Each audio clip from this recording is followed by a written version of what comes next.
Work on this series of paintings began just 3 days after the attacks.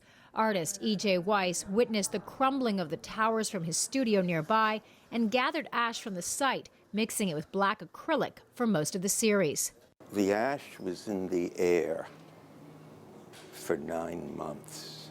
We breathed it. You could smell, it was a crematorium. And people silently would say, if you ran into them on the street, there's that smell again. It became part of the fabric of the existence of New York. Artist Manju Chandler created this work that consists of almost 3,000 individual paintings, one for each victim of the attacks. It's called Gesture. A gesture is something that you do for someone else. A gesture is a movement you make with your body.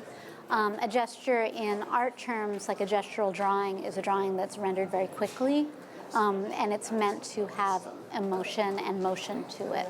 And I think all of those things work for this artwork. The exhibit encompasses 13 works of art in mediums ranging from sculpture to painting to video, created by 13 New York-based artists, some of whom lost family members or friends in the attacks, and others who witnessed the attacks from their studios nearby. Christopher Saucedo lost his brother, a firefighter, that day. His artistic response was to create these images out of linen pulp on handmade paper. I mean, it's bittersweet. I don't like being here. I don't like the subject. I don't want it to have happened, but it did happen. So I'm here to represent who I am, who I know, and who I lost. The museum's permanent exhibit provides a mainly documentary approach to the tragedy.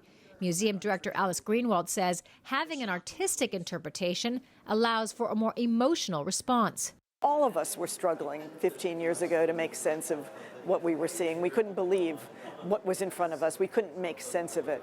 And artists are the people in our world who try to render what we all see.